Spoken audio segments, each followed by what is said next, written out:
Hello students, welcome to Affairs Cloud, Learn to Lead. My name is Vikas Rana. So students, हमारी एक application है career clouds के नाम से, जो कि आप डाउनलोड कर सकते हैं थ्रू प्ले स्टोर। ये एप्लीकेशन एंड्रॉयड फोन्स के लिए अवेलेबल है। Once you have downloaded, log in through your Gmail ID and आपको होम पेज पे ट्रांसफर कर दिया जाएगा। आप होम पेज पे देखेंगे आपको जो भी कोर्स ऑफर किए जाते हैं हमारे द्वारा एंड जो आपने कोर्स परचेज किया हुआ है। अगर आप विकास 10 का कोड यूज करते हैं तो आपको स्ट्रेट अवे 10% का डिस्काउंट मिल जाएगा। बट हमारा कोर्स इतना बेटर क्यों है? वाई वी थिंक कि हमारा course one of the best course है in the industry for preparing for current affairs, क्योंकि हम करंट अफेयर्स डेली बेसिस पे प्रोवाइड करते हैं, जिसमें से डेली बेसिस पे आपको 20 क्वेश्चंस की क्विज प्रोवाइड की जाएगी जो आपकी रिवीजन में बहुत हेल्प करेगी। एक पीडीएफ प्रोवाइड की जाएगी डेली बेसिस पे of the current affairs of that particular day. Similarly weekly basis पे आपको 50 क्वेश्चंस की क्विज और PDF of compiled current affairs of week, and monthly basis पे आपको एक टॉप 100 करंट अफेयर्स की पीडीएफ प्रोवाइड करी जाएगी जो उस पूरे महीने का करंट अफेयर्स का जिस्ट होगा, जो प्रिपरेशन में रिवीजन पर्सपेक्टिव से बहुत इंपॉर्टेंट होता है। आपको लगेगा हम सिर्फ इतना प्रोवाइड करते हैं, लेकिन नहीं, हम इंग्लिश के साथ साथ आपको हिंदी में भी ये सारी चीजें प्रोवाइड करते हैं। नॉट जस्ट दिस, हम आपको बैंकिंग अवेयरनेस के भी करंट अफेयर्स प्रोवाइड करते हैं, बैंकिंग से रिलेटेड क्वेश्चंस भी डिस्कस कराते हैं ताकि आपकी रिवीजन हो सके फॉर बैंकिंग एग्जाम। इसी के साथ साथ हम एक नई तरीके की पीडीएफ्स आप सभी के लिए लाए हैं, एक इंटरेस्टिंग वे ऑफ लर्निंग, वो है इंफोटेनमेंट इन्फोग्राफिक्स। बड़ा ही मजेदार तरीके से आप इनको एंजॉय करते हुए पीडीएफ्स को पढ़ सकते हैं, तो इनको जरूर चेक कीजिएगा। इसी के साथ साथ हम आपको 20 टॉपिक वाइज करंट अफेयर्स भी रिवाइज कराते हैं डेली बेसिस पे। डेली एक एक टॉपिक की वीडियो आती है हमारे यूट्यूब चैनल पे, जो 20 टॉपिक्स हैं, जैसे apps and web portals, important days, books and authors, आपके national affairs, international affairs, sports, defence, awards, इन सभी टॉपिक्स को हम मंथली बेसिस पे कवर करते हैं। एंड डेली हमारे यूट्यूब चैनल पे आपकी daily videos, monthly videos, weekly videos, topic wise videos, ये सब कवर करा जाता है, जो बहुत हेल्पफुल रहता है प्रिपरेशन के लिए। So I think this is the best course that you can find for current affairs. Hello students, कैसे हैं आप सब? आई होप आप सब अच्छे होंगे। तो दोस्तों, आज की वीडियो में हम 29 अक्टूबर के इंपॉर्टेंट करंट अफेयर्स डिस्कस करेंगे। काफ़ी अच्छा सेशन रहेगा, तो एंड तक बने रहिएगा। कल मैंने आपको कुछ होमवर्क क्वेश्चंस दिए थे, तो नंदिता रॉय ने सभी आंसर्स ठीक दिए हैं। So congratulation Nandita and best of luck for your future. तो चलिए कुछ क्वेश्चंस रिवाइज करते हैं। पहले टाइगर ट्रंप ये एक मिलिट्री एक्सरसाइज थी जो कि किन दो कंट्रीज के बीच में कंडक्ट कराई गई थी? इंडिया एंड यूएसए के बीच में ये एक्सरसाइज कराई थी, और इन दोनों की भी नेवीज के बीच में ये एक्सरसाइज को कंडक्ट कराया गया था। काफी इंपॉर्टेंट, याद रखेंगे टाइगर ट्रंप। नेक्स्ट आ जाता है which country is the 7th largest trading partner of India. तो कौन है 7th largest trading partner India का? वो है रशिया। 7th नंबर पे आ जाता है। और यहीं पे अगर मैं बात करूं टॉप पे कौन है, फर्स्ट पोजीशन पे है USA. Next, which village became the first solar powered in India? First solar powered village in India कौन सी है? वो है मोढेरा। काफी इंपॉर्टेंट। और मोढेरा कहां पर है? गुजरात में है।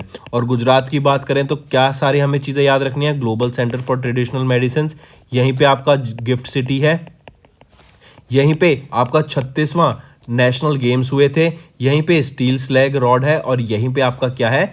मैन्युफैक्चरिंग हब बनेगा, जो कि फॉक्सकॉन एंड वेदांता के बीच में एक एमओयू साइन हुआ है ताकि सेमीकंडक्टर मैन्युफैक्चरिंग हब शुरू किया जा सके गुजरात में। नेक्स्ट पे आते हैं, which is the 10th busiest airport in the world? 10वां busiest airport in the world कौन सा है? इंदिरा गांधी इंटरनेशनल एयरपोर्ट, जो कि इंडिया में है, न्यू दिल्ली में है।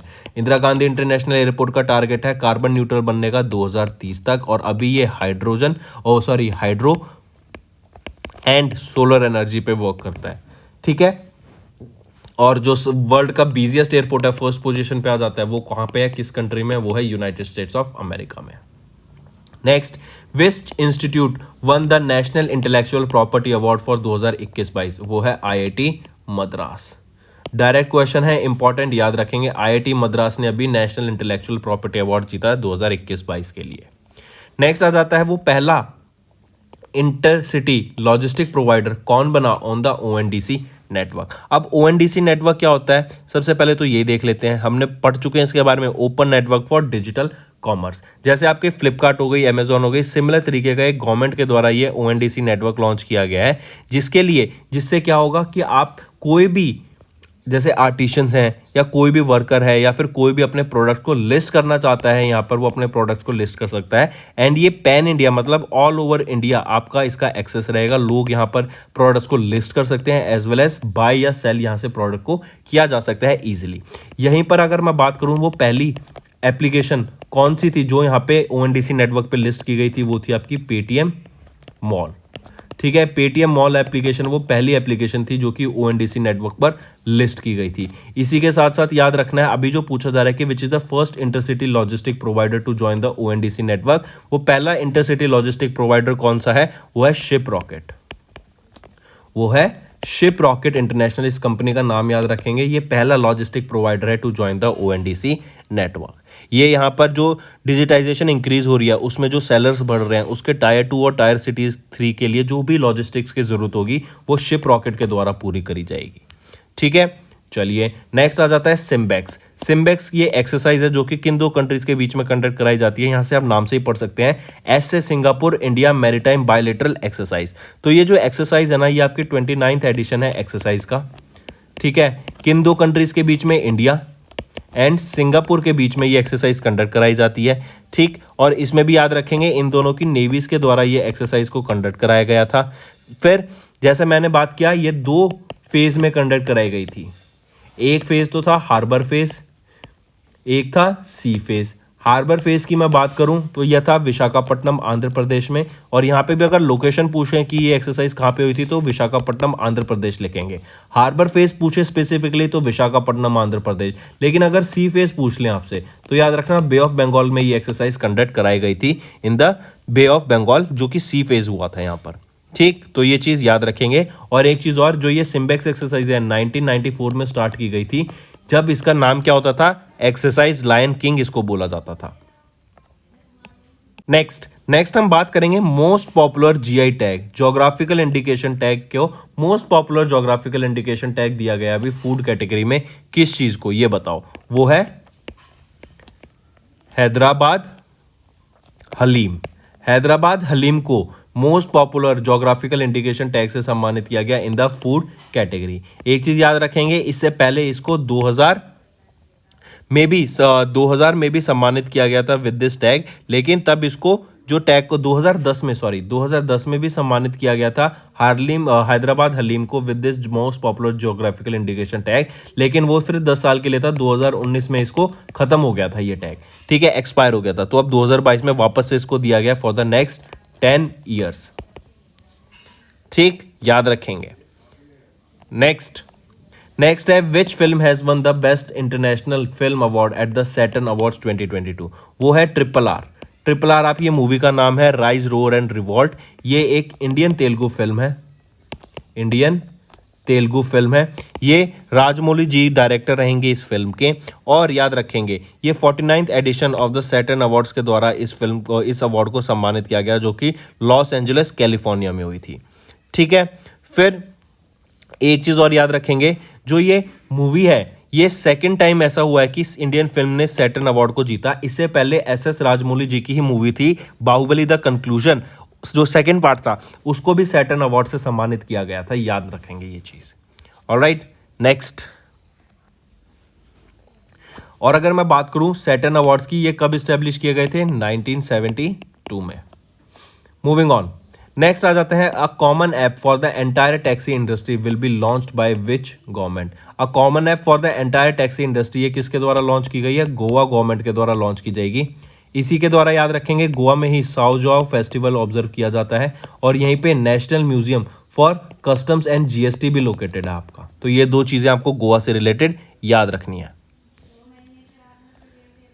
चलिए नेक्स्ट बात करते हैं। नेक्स्ट हम बात करेंगे उत्तर प्रदेश को अभी तेराई एलिफेंट रिजर्व मिलने वाला है एंड पीलीभीत टाइगर रिजर्व। तो एक एलिफेंट रिजर्व और एक टाइगर रिजर्व की हम बात कर रहे हैं।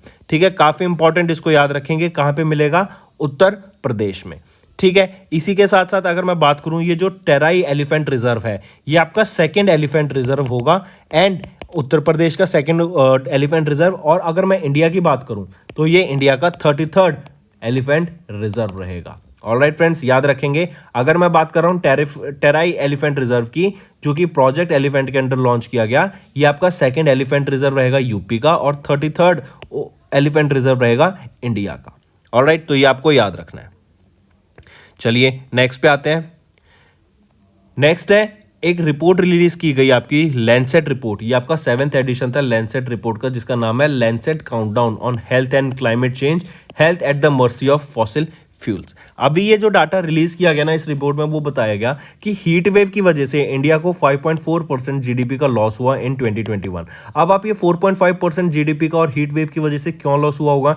एक तो देखो क्रॉप्स की वजह से, जो क्रॉप्स हैं हमारी वो डैमेज हो गई थी due to high heat wave, क्योंकि अभी आपने पता है लास्ट ईयर और इस साल भी हमें काफ़ी हीट वेव फेस करने को मिली थी इंडिया और पाकिस्तान में।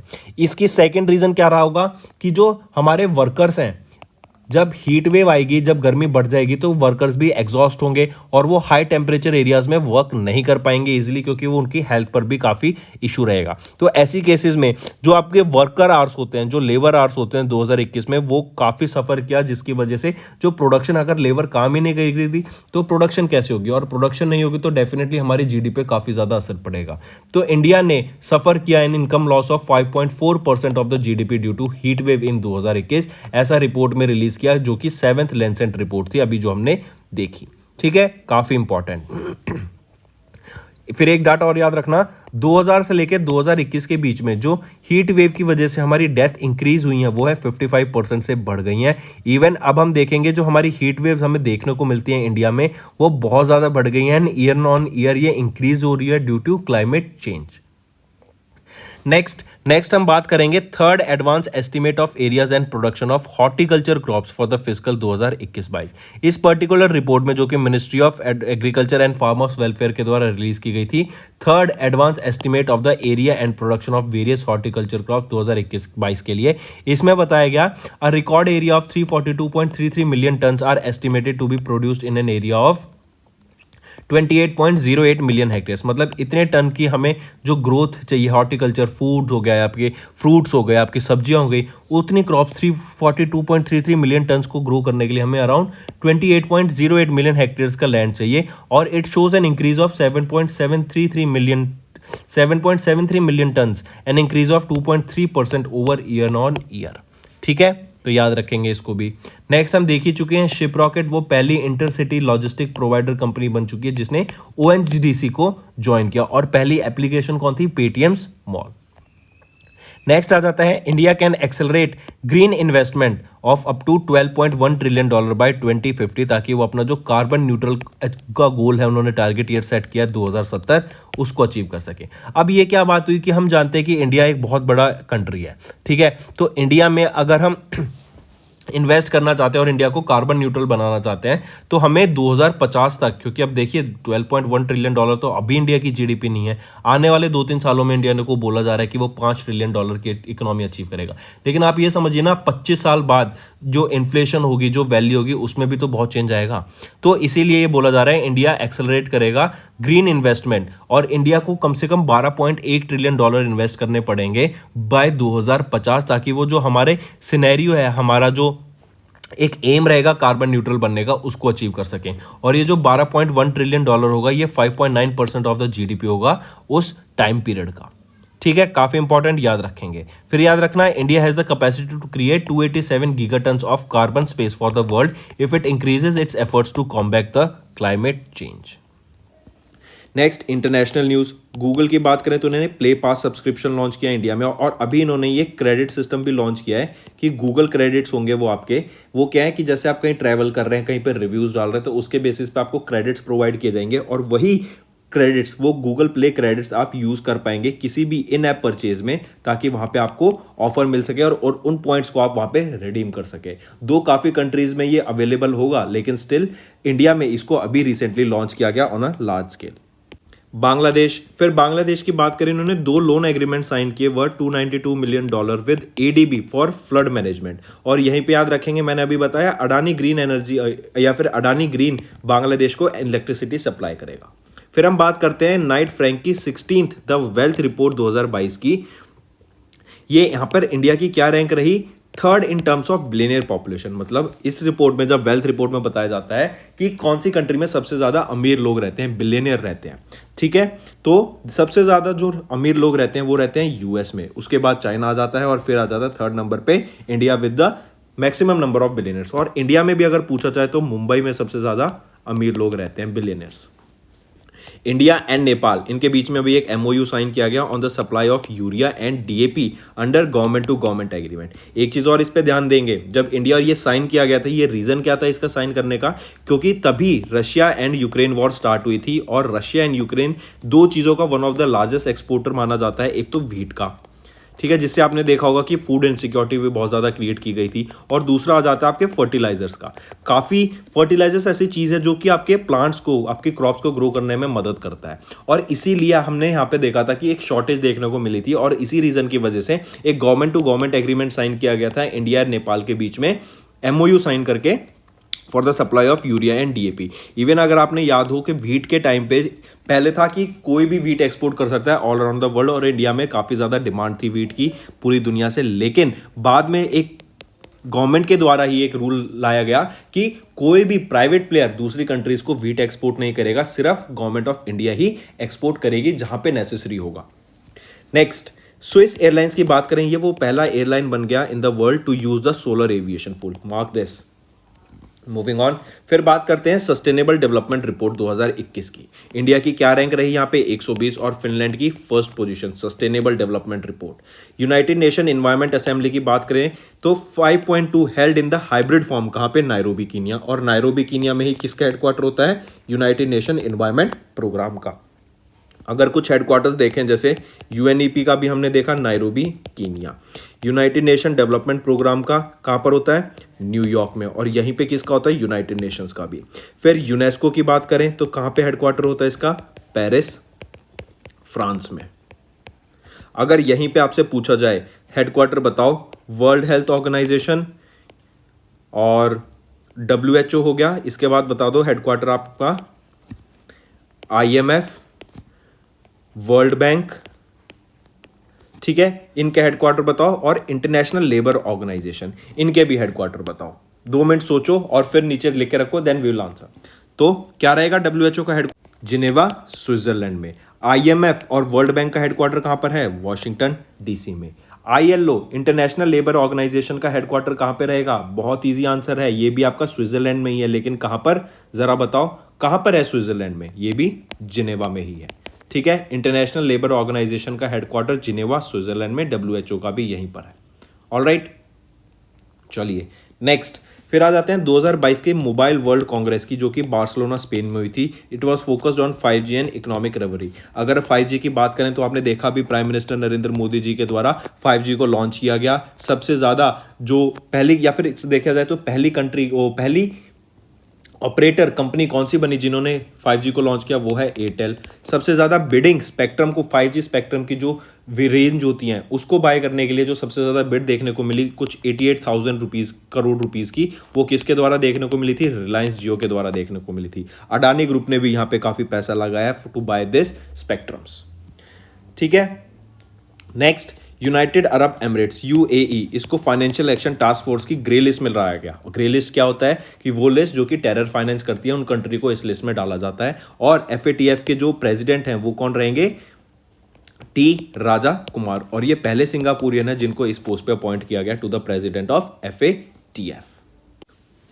नेक्स्ट, जर्मनी होस्ट करेगा virtual meeting of G7 agriculture ministers की। एक चीज और, अगर याद हो, फीफा ने AIFF को, ऑल इंडिया फुटबॉल फेडरेशन को सस्पेंड कर दिया था, इन पे बैन लगा दिया था due to third party involvement, लेकिन अब वापस से इनके सस्पेंशन को कैंसिल कर दिया गया है। और जो अंडर 17 का वीमेंस वर्ल्ड कप था वो भी अब कौन होस्ट करेगा, इंडिया होस्ट करेगा, ठीक है। चलिए नेक्स्ट हम बात करेंगे हाईवेज कंस्ट्रक्शन को बेटर करने के लिए, यहाँ पे इनोवेटिव सॉल्यूशंस लाने के लिए।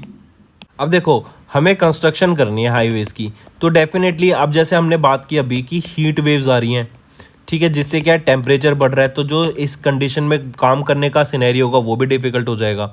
जो रोड्स में हम केमिकल्स यूज़ करते हैं, क्या पता वो हीट वेव्स में इतने सफिशिएंट ना हो कि हमें उन्हें चेंज करना पड़े, ठीक। तो ये रीज़न, इवन अगर आपने अभी पढ़ा हो, यूरोप में कुछ टाइम पहले जब पूरी धरती पर सोलर फ्लेयर्स की वजह से हीट वेव्स आई थी, तो आपने देखा था यूरोप के जो रेलवे स्टेशन हैं वहाँ पे जो सिग्नल्स है ना वो पिघल गए थे। क्यों? क्योंकि कभी उन्होंने एक्सपेक्ट ही नहीं किया था इतनी ज़्यादा हीट वेव आएगी, क्योंकि मटेरियल जो उसमें यूज़ किया गया था वो ऐसा यूज़ किया गया था कि वहाँ पे इतना टेम्परेचर तो जाएगा ही नहीं, इससे पहले पहले वो एडजस्ट कर लेगा और वो सह लेगा उस टेम्परेचर को। लेकिन क्या हुआ, लेकिन टेम्परेचर बढ़ा और वहाँ पे हमने देखा वो पिघलने लग गए।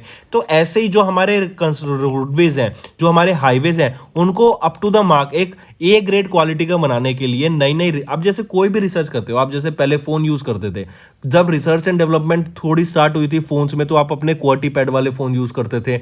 अब आप धीरे धीरे देख रहे हैं कि अब तो सारे ही फ़ोन स्मार्टफोन्स हो गए हैं, सारे ही फ़ोन्स में आप एप्लीकेशन ही यूज़ कर रहे हैं, सारे फ़ोन ही टच स्क्रीन हो गए हैं। तो ये क्या है, रिसर्च एंड डेवलपमेंट का नतीजा है। पहले जो सर्विस प्रोवाइड की जाती थी और अब जो सर्विस प्रोवाइड की जाती है, दिन रात का फर्क है। तो ऐसे ही आपकी हाईवे कंस्ट्रक्शन के लिए नई नई टेक्नोलॉजीज यहाँ पे लाई जा सके, नए नए इक्विपमेंट्स यहाँ पे लाए जा सके, रिसर्च एंड डेवलपमेंट की जा सके, इसीलिए NHIDCL ने अभी एक MOU साइन किया है NIT सिलचर के साथ। देखो NHIDCL क्या है, ये आपका national highways and infrastructure development corporation. इन्होंने अभी जो हम बात कर रहे हैं वो तो है NIT सिलचर का, जो अभी रिसेंट में किया है। लेकिन इसके अलावा आपको याद रखना है, इन्होंने ही IIT गुवाहाटी और बाकी IIT के साथ भी और NIT के साथ भी टाई अप किया है, ताकि इस हाईवे कंस्ट्रक्शन टेक्नोलॉजीज को हम और ज़्यादा आगे बढ़ा सकें और बेटर इसको किया जा सके।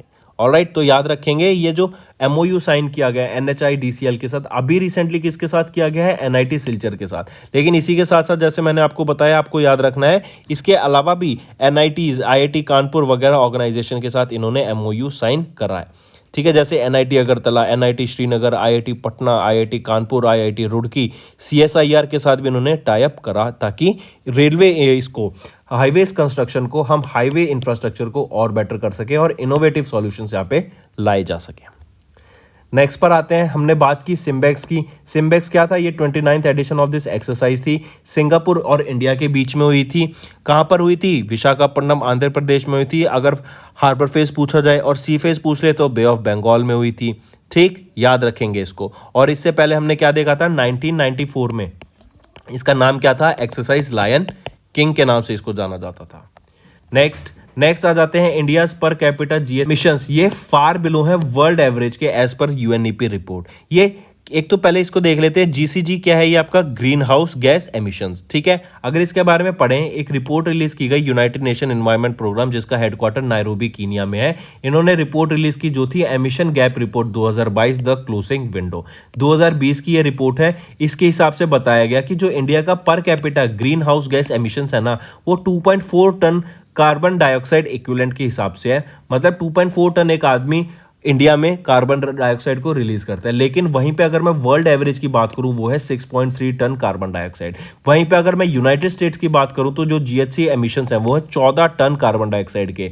वहीं पे जो रशिया है उसके हैं 13 टन कार्बन डाइऑक्साइड, चाइना के 9.7, और आपके ब्राजील, इंडोनेशिया के 7.5, यूरोपियन यूनियन के 7.2। लेकिन अगर पूरे वर्ल्ड में हम एवरेज देखा जाए तो इंडिया का सबसे कम एवरेज आता है, जो कि है 2.4 टन कार्बन डाइऑक्साइड का।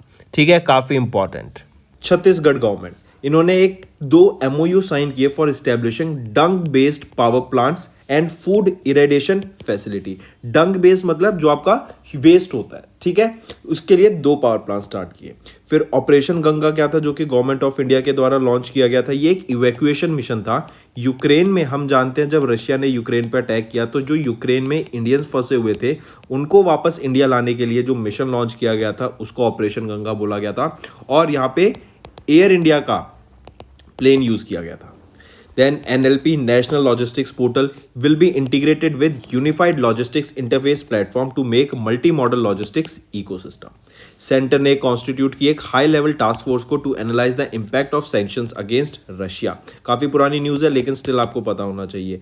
फिर MNRE, इन्होंने अप्रूव किया development of 400 megawatt solar project in upper Kinnaur by SJVN, mark करेंगे।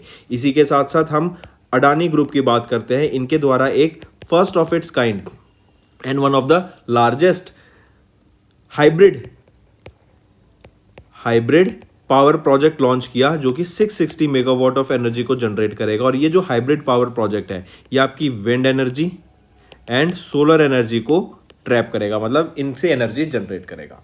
फिर हम बात करें इंडिया की पहली एम्बुलेंस फॉर स्ट्रीट एनिमल्स कहाँ पे लॉन्च की गई थी, चेन्नई में लॉन्च की गई थी। तमिलनाडु चेन्नई की बात करें तो यहीं पे आपका 44th edition of FIDE chess Olympiad हुआ था। फाइड की बात करें तो यहीं पे विश्वनाथ आनंद हमारे डेप्टी प्रेसिडेंट बने थे फाइड के, और यही पहले ग्रैंड मास्टर हैं इंडिया के जो कि 1988 में ग्रैंड मास्टर बने थे।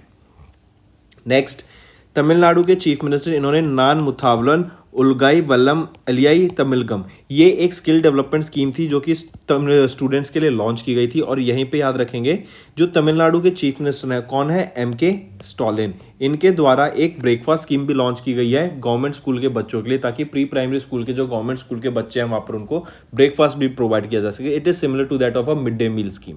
ठीक है, फिर तमिलनाडु की अगर हम बात करें, याद रखेंगे दिल्ली मॉडल के बेस पे ही यहाँ पे कुछ स्कूल्स भी अभी लॉन्च करे गए थे। फिर असम गवर्नमेंट, असम में कौन सा फेस्टिवल ऑब्जर्व किया जाता है, अंबुबाची फेस्टिवल। असम गवर्नमेंट ने डिक्लेयर कर दिया entire state as the disturbed area for up to 6 months. फिर अगर मैं जोरहट की बात करूं, जोरहट में पहला pure green hydrogen making plant setup किया गया था जोरहट असम में। ठीक है, किसके द्वारा, ऑयल इंडिया लिमिटेड के द्वारा। जम्मू कश्मीर की बात करें तो यहाँ पे हेरात फेस्टिवल ऑब्जर्व किया जाता है। फिर अडानी ग्रीन को एक लेटर ऑफ अवार्ड मिला for setting up 150 megawatt solar power plant. ठीक, इसी के साथ साथ याद रखेंगे अडानी ग्रुप ही एनर्जी प्रोवाइड करेगा, इलेक्ट्रिसिटी प्रोवाइड करेगा बांग्लादेश को।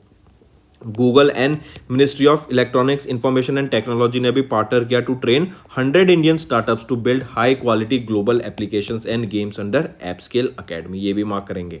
फिर अगर मैं बात करूं इंटरनेशनल मॉनसून्स प्रोजेक्ट ऑफिस, काफी important, international monsoons project office कहां पे लॉन्च किया गया, IITM पुणे में इसको लॉन्च किया गया। नेक्स्ट अगर मैं बात करूं camel protection and development policy की, कहां पे लॉन्च की गई थी, किस स्टेट के द्वारा, राजस्थान के द्वारा, और इसके लिए 10 करोड़ रुपए का बजट अलोकेट किया गया। इसी के साथ याद रखेंगे अगर मैं राजस्थान की बात करता हूं तो राजस्थान वो स्टेट है जो कि टॉप परफॉर्मिंग स्टेट है इन टर्म्स ऑफ सोलर एनर्जी। यही वो स्टेट है जिसने 10 गीगावाट ऑफ सोलर एनर्जी के टारगेट को अचीव किया। ठीक है, और यहीं पे camel protection and development policy भी लॉन्च की गई। अगर मैं राजस्थान की और बात करूं, अगर देखा जाए तो राजस्थान में कौन से नेशनल पार्क्स हैं, Keoladeo national park, Ranthambore national park, Mukundra national park, ये कुछ नेशनल पार्क है जो कि आपके राजस्थान में है। जैसे सरिस्का टाइगर रिजर्व भी यहीं पे है, रणथंबोर नेशनल पार्क भी यहीं पर आपका। ठीक है, तो ये आपको पता होने चाहिए। नेक्स्ट, तेलंगाना गवर्नमेंट और Telangana state has topped the country in terms of per capita net state domestic product at the current prices. चलो ठीक है, इसी के साथ साथ अगर मैं पूछता हूं, एक रिपोर्ट रिलीज की गई थी नीति आयोग के द्वारा जिसमें बताया गया था कि India is one of the least spender in terms of research and development per capita.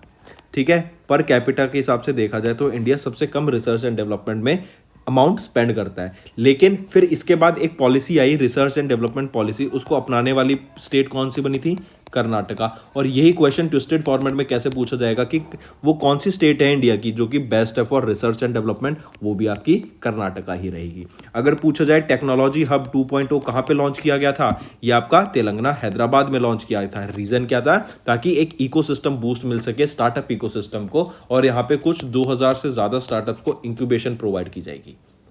ठीक है, फिर जियो वर्ल्ड कन्वेंशन सेंटर, ये कहां पर है, ये आपका मुंबई में है। किसके द्वारा, रिलायंस के द्वारा इसको बनाया गया था। ठीक, चलिए, फिर सेंटर ने अप्रूव कर दिया modernisation plan 4 for the Central Armed Police Forces को।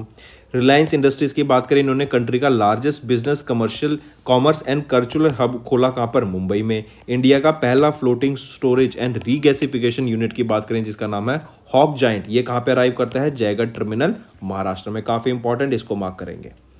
प्राइम मिनिस्टर नरेंद्र मोदी की बात करें, इन्होंने पुणे मेट्रो रेल प्रोजेक्ट को इनॉग्रेट किया ऑफ वर्थ 11,420 करोड़ रुपीस।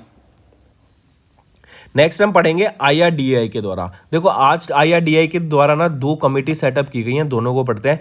पहली है एक 15 मेंबर की कमेटी, 2 साल के लिए सेटअप की गई, और इनका बेसिक एम क्या रहेगा कि जो हेल्थ इंश्योरेंस कवरेज है ना इंडिया में, उसको बढ़ाना है। ठीक है, नए नए प्रोडक्ट्स लाके, नई नई सर्विसेज लाके, नई नई स्कीम्स लाके हम कैसे इंफ्रास्ट्रक्चर में या किसी भी चीज में अगर हम चेंज करके इन हेल्थ इंश्योरेंस को बढ़ा सकें, तो वो इसका काम रहेगा इस 15 मेंबर की कंसल्टेटिव कमेटी का, जो कि 2 साल के लिए टॉप पॉइंट की गई। और इनके हेड कौन रहेंगे, वो है राकेश जोशी। ठीक है, इस 15 मेंबर कमेटी को राकेश जोशी हेड करेंगे, ताकि हेल्थ इंश्योरेंस को हम बढ़ा सकें, इसके कवरेज को, और ये IRDAI के द्वारा सेटअप की गई। दूसरी जो हम बात करेंगे कमिटी, वो है 24 मेंबर की कमेटी। ये क्या है कि रूरल एरियाज में इंश्योरेंस कवर को बढ़ाने के लिए स्पेसिफिकली रूरल एरियाज की बात कर रहा हूं, तो एक 24 मेंबर की कमेटी सेटअप की गई IRDAI के द्वारा। हेड किसके द्वारा की जाएगी? थॉमस एम देवासिया जी के द्वारा इसको हेड किया जाएगा। तो क्या आ गया, अगर मैं सिंपल क्वेश्चन में रूरल एरियाज में इंश्योरेंस कवर को बढ़ाने के लिए बात की जाए तो 24 मेंबर की कमेटी थॉमस एम देवासिया के द्वारा हेड की गई। वहीं पे अगर मैं बात कर लूं कि एक सिंपल 15 मेंबर की कमेटी की और हेल्थ इंश्योरेंस कवरेज को बढ़ाना इंडिया में, वो लॉन्च की गई, तो वो 2 साल के लिए, और राकेश जोशी उसके मेंबर रहेंगे, उसके हेड रहेंगे। ठीक, काफी इंपॉर्टेंट, याद रखेंगे। फिर नेक्स्ट आ जाता है रियल एस्टेट में फंडिंग प्रोवाइड कराने के लिए। अब जैसे कोई बड़ा रियल एस्टेट बिल्डर है, उन्होंने कोई प्रोडक्ट लॉन्च किया, उन्होंने कोई अपना एक बिल्डिंग लॉन्च की कि यहाँ पे कमर्शियल बिल्डिंग बनाई जाएंगी या फिर यहाँ पे SCOs में बनाऊंगा, तो उसके लिए फंडिंग लाने के लिए, उसके लिए फंडिंग जोड़ने के लिए अभी एक 24th एनुअल जनरल मीटिंग के अंडर ये सपोर्ट प्रोवाइड किया गया कि जो फंड्स प्रोवाइड किए जाएंगे थ्रू फाइनेंशियल इंस्टीट्यूशंस, ठीक है, ताकि उनको बिल्डिंग बनाई जा सके। तो ये NAREDCO कमेटी ने सेटअप की एक फाइनेंस कमेटी जो हेल्प करेगी बिल्डर्स को to getting the funds through financial institutions. और ये NREDCO क्या है? NARDCO ये क्या है? National Real Estate Development Council, ठीक है। इनके डायरेक्टर जनरल कौन रहेंगे? वो हैं आलोक गुप्ता जी। ये कब इस्टेब्लिश किया गया था? 1998 में इसको इस्टेब्लिश किया गया था, और यहाँ पे हेडक्वार्टर कहाँ पे है? न्यू दिल्ली में, ठीक है। ये है आपका ये। फिर इसके अलावा अगर मैं बात करूं NFC, ये क्या है? NAREDCO फाइनेंस कमेटी को NFC भी बोला गया। तो याद रखेंगे NFC की अगर मैं बात करूं, ये एक वन स्टॉप सॉल्यूशन रहेगा। ये जो कमेटी, इसमें क्या है कि मल्टीपल फाइनेंशियल इंस्टीट्यूशंस, आपके मर्चेंट बैंक्स और काफ़ी बड़े इंडिविजुअल प्लेयर्स भी अपना पैसा लगाएंगे, उनको फंड प्रोवाइड करेंगे ताकि बिल्डर्स अपनी बिल्डिंग को कंस्ट्रक्ट कर सकें। इसी के साथ साथ NFC ये लिमिट प्रोसेसिंग को कर देगा कि 15 से 30 दिन के अंदर आपकी जो एप्लीकेशन है बिल्डर्स की, उसको पूरा किया जा सके, ठीक है, ताकि प्रोजेक्ट्स में पैसा जल्दी आए और वो अपनी जल्दी कंस्ट्रक्शन उस बिल्डिंग को पूरा कर सकें। और जो इन्वेस्टर्स ने अपनी जिस बेसिस पे, जिन्होंने उन पे बिलीफ रख के, उन पे ट्रस्ट करके पैसे लगाए और उनके ट्रस्ट को पूरा किया जा सके, उनको पोजेशंस दिया जा सके ऑफ द रियल एस्टेट। ठीक, चलिए नेक्स्ट पे आते हैं। नेक्स्ट हम बात करेंगे most popular GI tag for food award, ठीक है। ये फूड कैटेगरी में दिया गया किसको? हैदराबाद हलीम को हम देख ही चुके हैं। 2010 में भी दिया गया था, लेकिन 2019 में इसको एक्सपायर हो गया था, और अभी 2022 में दिया है, वो भी 10 साल के लिए ये GI टैग दिया जाता है। मिथिलिया मखना को भी दिया गया था, जो कि बिहार का है, ठीक है। सैफरॉन जो कि जम्मू एंड कश्मीर का है, वहां पे दिया गया था उनको। चलिए नेक्स्ट आ जाते हैं सैटर्न अवार्ड की बात करें 2022 की, तो अभी रिसेंटली RRR इन्होंने बेस्ट इंटरनेशनल फिल्म अवार्ड जीता, सैटर्न अवार्ड 2022 का। इसी में याद रखना है ये SS राजमौली यहाँ पे डायरेक्टर रहेंगे, और इन्हीं की फिल्म बाहुबली द कंक्लूजन, जो कि सेकंड पार्ट था बाहुबली का, जिसमें बताया गया था कि कटप्पा ने बाहुबली को क्यों मारा, उस फिल्म को भी आपका इंटरनेशनल अवार्ड से सम्मानित किया गया था ड्यूरिंग सैटर्न अवार्ड। तो ये इनकी सेकंड मूवी, इंडियन मूवी बनी जिनको सैटर्न अवार्ड से सम्मानित किया गया, और दोनों SS राजमौली जी की मूवी रहेंगी। बात करें सैटर्न अवार्ड की, ये स्टैब्लिश किए गए थे academy of science fiction, fantasy and horror films के द्वारा 1972 में, और हर साल इन्हीं के द्वारा ये प्रेस्टिजियस सैटर्न अवार्ड से सम्मानित करा जाता है। नेक्स्ट, कुछ banking and financial news, direct to the point answer याद रखेंगे इसमें। NSO जो आपकी GDP का डाटा रिलीज करता है, इंडिया ने NSO के द्वारा जो इंडिया की GDP ग्रोथ प्रोजेक्ट की गई फॉर 21-22 टू बी 8.9%। देखिए ध्यान रखना, ये चीज़ ना आपकी चेंज होती है, ये इवन अब चेंज हो गया है। काफ़ी कंट्रीज के द्वारा, काफ़ी ऑर्गेनाइजेशंस के द्वारा जो इंडिया की GDP ग्रोथ रेट पहले प्रोजेक्ट की गई थी, अब उसको स्लैश करके काफ़ी ज़्यादा कम कर दिया गया, तो आपको इस चीज़ का भी ध्यान रखना पड़ेगा। जैसे अगर मैं देखूं अभी का जो लेटेस्ट डाटा है, अगर वो मैं आपको बताऊं, SBI ने जो इंडिया की GDP ग्रोथ रेट प्रोजेक्ट की है फॉर फिस्कल ईयर 23, वो है 6.8% की। वर्ल्ड बैंक के द्वारा जो प्रोजेक्ट की गई है वो है 6.5% की। सिटी ग्रुप के द्वारा जो प्रोजेक्ट की गई है 6.7%। IMF इंटरनेशनल मॉनेटरी फंड के द्वारा 6.8% की ग्रोथ रेट प्रोजेक्ट की गई। इंडिया रेटिंग्स के द्वारा 6.9, ADB एशियन डेवलपमेंट बैंक के द्वारा 7%, और RBI के द्वारा, रिजर्व बैंक ऑफ इंडिया के द्वारा 7% की फॉरकास्ट की गई है। ये बिल्कुल लेटेस्ट डाटा है अभी तक का, तो आप इसको नोट कर सकते हैं। यूनियन कैबिनेट के द्वारा भी FDI फॉरेन डायरेक्ट इन्वेस्टमेंट अभी अप्रूव किया गया of up to 20% in LIC under automatic routes. और अगर फॉरेन डायरेक्ट इन्वेस्टमेंट की बात कर रहा हूं, तो कौन सी कंट्री से हमें सबसे ज्यादा फॉरेन डायरेक्ट इन्वेस्टमेंट देखने को मिल रहा है? वो है सिंगापुर। गवर्नमेंट ने भी कलेक्ट किए 1.33 lakh crore rupees S GST of February 2022। Government of Maharashtra की बात करें तो प्रोजेक्ट बंसकी लॉन्च किया गया, कहाँ पर? ओडिशा में। ओडिशा की ही बात करें तो यहाँ पे मोबस सर्विस लॉन्च की गई थी। यहीं पे पहला Olympic values education programme launch किया गया था और यहीं पे पहला ट्राइबल हेल्थ ऑब्जर्वेटरी को भी लॉन्च किया गया था। यूनियन बैंक ऑफ इंडिया की बात करें, इन्होंने एक एग्रीमेंट साइन किया एम्बिट फिनवेस्ट के साथ फॉर को लेंडिंग टू एमएसएमईज। छोटे एमएसएमईज को हेल्प करने के लिए ये एग्रीमेंट साइन किया गया। ट्रीविट्रॉन हेल्थ केयर, इन्होंने अभी US based medical devices firm Kennedy company को एक्वायर कर लिया है। आरबीआई ने कैंसिल कर दिया licence of the Sarjeraodada. Next आ जाते हैं अक्षय कुमार। अक्षय कुमार हम जानते हैं काफ़ी फेमस एक्टर हैं। इनको पद्मश्री अवार्ड से भी सम्मानित किया जा चुका है 2009 में। इनको अभी ब्रांड एम्बेसडर घोषित किया गया है एमामी के द्वारा। ठीक है, एमामी लिमिटेड ये कंपनी है, इन्होंने साइन किया अक्षय कुमार को brand ambassador for their Boroplus antiseptic Ayurvedic cream. याद रखेंगे, ठीक है। तो बोरोप्लस क्रीम के कौन बने हैं अभी ब्रांड एम्बेसडर? अक्षय कुमार बन गए हैं। नेक्स्ट हम बात करेंगे केकेआर ने 100% स्टेक बाय कर लिया नेस्ट डिजिटल इंजीनियरिंग में। किससे? टीआरजी से। मतलब केकेआर ने टीआरजी से 100% स्टेक बाय कर लिया नेस्ट डिजिटल इंजीनियरिंग के लिए। और इन्होंने केकेआर ने टीआरजी को $500 मिलियन का अमाउंट पे करा ताकि 100% स्टेक बाय कर सके नेस्ट डिजिटल इंजीनियरिंग में। डायरेक्ट क्वेश्चन आएगा, याद रखेंगे। और टीआरजी क्या है? ये आपका द रॉयटन ग्रुप। और केकेआर क्या है? Kohlberg crevice Roberts and corporation incorporation.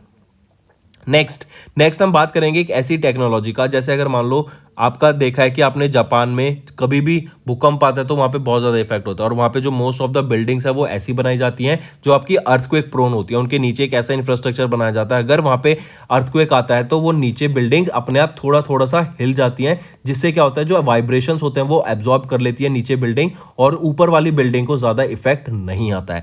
तो बेसिकली ये काफ़ी सारी टेक्निक्स एंड यूज़ की जाती हैं ऑल अराउंड द वर्ल्ड। लेकिन मानो कोई ऐसी बिल्डिंग है जो बहुत पुरानी बिल्डिंग है और उसमें ऐसी कोई अर्थक्वेक प्रोन टेक्निक यूज नहीं की गई है, तो ऐसी बिल्डिंग्स के लिए, जो पुरानी ओल्ड बिल्डिंग्स हैं, उनको मेजर डैमेज से बचाने के लिए एक नई टेक्नोलॉजी यूज की गई, वो है semi confined unreinforced brick masonry, SCURBM। ये SCURBM एक नई टेक्नोलॉजी है for retrofitting non earthquake resistant building with this technology, ताकि जो डैमेज है, मेजर डैमेज है, उसको कम से कम किया जा सके, उसको जीरो कर दिया जाए, मतलब बहुत कम रिड्यूस कर दिया जाए उस इफेक्ट को। क्योंकि वाइब्रेशन होगा तो बिल्डिंग हिलेगी, और अगर बिल्डिंग थोड़ी ज्यादा हिल गई तो आपकी बिल्डिंग भी कोलैप्स करने का चांसेस रहता है। तो ऐसी सिचुएशन में ऐसी बिल्डिंग से इस नई टेक्नोलॉजी SCURBM से इक्विप करने की यहाँ पे ये बात की गई और ये नई टेक्नोलॉजी रिलीज करी गई है।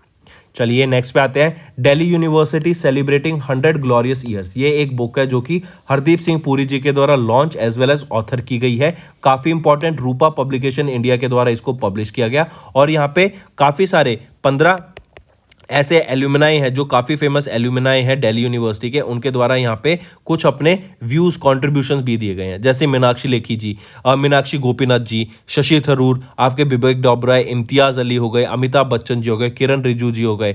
ठीक है, फिर इसी के साथ साथ धनंजय वाई चंद्रचूड़ जी जो कि हमारे 50वें चीफ जस्टिस ऑफ इंडिया हैं, विजय शेखर शर्मा, आपके हरदीप सिंह पुरी जी, इन सब के द्वारा यहाँ पे कुछ ना कुछ कॉन्ट्रीब्यूशन दिया गया इस बुक में। नेक्स्ट, इंटरनेशनल एनिमेशन डे 28 अक्टूबर को हम ऑब्जर्व करते हैं इंटरनेशनल एनिमेशन डे। और फिर आ जाता है global media and information literacy week, ये 24 से 31 अक्टूबर के बीच में हम ऑब्जर्व करते हैं global media and information literacy week को। इसी के अलावा मैं बात करूं, अब आ जाते हैं वन लाइनर्स पे। ये तो हो गया हमारा आज का कंटेंट। वन लाइनर्स पे आते हैं। टेराई एलिफेंट रिजर्व, ये आपका 33rd एलिफेंट रिजर्व है इंडिया का, और सेकंड एलिफेंट रिजर्व है यूपी का। India suffered an income loss of 5.4% of the GDP heat wave की वजह से 2021 में, और ये 7th लैंसेट रिपोर्ट में रिलीज किया गया। Third, advance estimate of area and production of horticulture crops की बात करें तो 2021-22 का ये डाटा रिलीज किया गया। शिप रॉकेट, ये पहली वो इंटरसिटी लॉजिस्टिक कंपनी बन गई है जिसने ONDC नेटवर्क को ज्वाइन किया। मैकेंजी एंड कंपनी, इनके द्वारा एक रिपोर्ट रिलीज की गई कि India should accelerate green investment to $12.1 trillion by 2050। NHIDCL ने एक MOU साइन किया NIT सिलचर के साथ for innovation in highway construction. फिर आ जाता है सिम्बैक्स, ये एक्सरसाइज है जो मैरीटाइम एक्सरसाइज है between India and Singapore navy, ये कहां पर हुई, विशाखापट्टनम आंध्र प्रदेश में आपका हार्बर फेज, और बे ऑफ बंगाल में आपका सी फेज। फिर इंडिया का per capita GHG emission release किया गया जो कि वर्ल्ड एवरेज से कम है as per the UNEP report. RBI ने बैन लिफ्ट कर दिया on new branches by Tamil Nadu mercantile bank और धनलक्ष्मी बैंक अब मॉनिटरिंग के अंडर है। आईआरडीआई ने 2 कमेटी सेटअप की, एक थी 15 मेंबर की committee to increase the health insurance penetration in India, और दूसरी थी 24 मेंबर की कमेटी जो क्या थी, रूरल एरियाज में इंश्योरेंस कवर को बढ़ाने के लिए लॉन्च की गई और जो कि हेड करी जाएगी थॉमस एम देवासिया जी के द्वारा। एनएआरई डीसीओ ने सेटअप किया एक NFC to support large scale developments with funds, जो लार्ज स्केल डेवलपर्स हैं उनको फंड्स प्रोवाइड करने के लिए ताकि रियल एस्टेट को बनाया जा सके। फिर हैदराबादी हलीम को अभी मोस्ट पॉपुलर जीआई अवार्ड से सम्मानित किया गया इन फूड कैटेगरी। एस राजमौली की फिल्म आरआरआर, इसको बेस्ट इंटरनेशनल फिल्म अवार्ड से सम्मानित किया गया सैटर्न अवार्ड फिल्म के दौरान, सैटर्न अवार्ड 2022 के दौरान, और ये सेकंड फिल्म रहेगी इंडिया की। पहली कौन थी, एस राजमौली की ही आपकी बाहुबली द कंक्लूजन, जिसमें पता लगा था कटप्पा ने बाहुबली को क्यों मारा था। फिर एमामी, इन्होंने अक्षय कुमार को साइन किया as the brand ambassador for Boroplus cream. KKR ने एक्वायर किया 100% stake in Nest Digital Engineering from TRG, $500 million की खर्च करके, मतलब $500 मिलियन की डील रहेगी। फिर Indian scientist develops first indigenous over hosier magnetometer. SCURBM, ये एक नई टेक्नोलॉजी है जो कि नॉन अर्थक्वेक रेजिस्टेंस बिल्डिंग है उनमें यूज की जाएगी ताकि लॉस कम से कम हो सके, डैमेज कम से कम हो सके। दिल्ली यूनिवर्सिटी की बात करें तो बुक रिलीज की गई, Delhi university celebrating 100 glorious years, ये बुक ऑथर की जाएगी हरदीप सिंह पुरी जी के द्वारा। इंटरनेशनल एनिमेशन डे 28 अक्टूबर को और global media and information literacy week 24 से 31 अक्टूबर को ऑब्जर्व किया गया। और फिर गवर्नमेंट ऑफ गोवा के द्वारा एक कॉमन ऐप लॉन्च किया गया फॉर एंटायर टैक्सी इंडस्ट्रीज। तो फ्रेंड्स, ये थे हमारे कुछ क्वेश्चंस। अब आ जाते हैं हम होमवर्क सेशन पे। पहला क्वेश्चन है कि किस स्टेट या यूनियन टेरिटरी के द्वारा कुंज एप्लीकेशन लॉन्च किया गया था जो कि साइबर क्राइम को प्रिवेंट करने के लिए अगेंस्ट चिल्ड्रन लॉन्च किया गया। नेक्स्ट था यूनाइटेड नेशन ऑब्जर्वर्स डिसआर्मेंट वीक, किस ईयर हम ये ऑब्जर्व करते हैं, किस मंथ में। नेक्स्ट आ जाता है which state pass the ordinance to increase the reservation for the schedule caste and schedule tribes 17 and 7% respectively. चौथा क्वेश्चन, किस कंट्री ने अप्रूव किया commercial cultivation of genetically modified Indian mustard species Brassica juncea का। Important question है, ये mark करेंगे। और 2023 को यहीं पे मैं बता देता हूँ international year of the millets भी घोषित करा गया है। नेक्स्ट आ जाता है what is the theme of the world polio day 2022 की क्या थीम रहेगी। तो ये 5 आपके होमवर्क क्वेश्चन रहेंगे फ्रेंड्स। कोई भी दिक्कत आती है, कोई भी इशू आए किसी भी क्वेश्चन में, 2 सारे इजी हैं, लेकिन आपको कोई भी इशू आती है तो गूगल करके इसके ऊपर आर्टिकल जरूर पढ़ना। ऐसा नहीं है गूगल के ऊपर देख लिया, बेसिक आंसर देख के लिख दिया। आर्टिकल जरूर पढ़ना, इससे आपकी पढ़ने की भी प्रिपरेशन होगी और आपको काफी सारी नई चीज भी सीखने को मिलेंगी। अगर सेशन पसंद आया फ्रेंड्स तो नीचे कमेंट करके जरूर बताना आपका क्या व्यूज है। पसंद आया तो वीडियो को लाइक भी करें, और अगर आप हमारे साथ नए जुड़ रहे हैं तो चैनल को सब्सक्राइब कर दें ताकि हमें मोटिवेशन मिलती रहे कि हाँ, हम कंटेंट जो प्रोवाइड कर रहे हैं वो up to the mark content provide कर रहे हैं और आगे आपके लिए और भी बेटर सेशन लाए जा सके। So that's all for the day friends, thank you and have a nice day. That's all for the day friends, ये हमारी वीडियो थी। आई होप आपको वीडियो पसंद आई होगी। इसी के साथ साथ फ्रेंड्स, आप हमारे यूट्यूब चैनल को सब्सक्राइब कर सकते हैं, आप टेलीग्राम चैनल पे जाके हमें फॉलो कर सकते हैं। एंड इसी के साथ साथ अगर आपको कोई भी प्रॉब्लम आ रही है या तो पेमेंट में या हमारे कोर्सेज के साथ, तो आप हमें कांटेक्ट कर सकते हैं एट द नंबर 7677333862, या फिर आप हमारी मेल आईडी पे हमें मेल कर सकते हैं and I will make sure कि आपकी जो प्रॉब्लम है उसको जल्दी से जल्दी सॉल्व किया जाए। इसी के साथ साथ आप हमारे इंस्टाग्राम हैंडल affairscloud_official को फॉलो कर सकते हैं। कोड और याद रखना, वो है विकास 10। अगर आपको 10% का एक्स्ट्रा डिस्काउंट चाहिए तो आप विकास 10 का कोड यूज कर सकते हैं, आपको क्रैक 10 के अलावा 10% का डिस्काउंट यहां पे मिलेगा। और इसी के साथ साथ अगर आपको कोई भी इश्यू आ रहा है हमारी एप्लीकेशन से रिलेटेड, वेबसाइट से रिलेटेड, या आपका कोर्स परचेज नहीं हो रहा, या आपका कोर्स परचेज हो गया, पैसे कट गए हैं, या कोई भी इशू आ रहा है, तो आप हमें कॉन्टैक्ट कर सकते हैं एट द नंबर 9677333862, या फिर आप मेल कर सकते हैं support@affairscloud.com पे। एंड आई मेक श्योर हमारा रिप्रेजेंटेटिव आपको जल्दी से जल्दी आपको रीच करेगा एंड आपकी प्रॉब्लम को सॉल्व करेगा।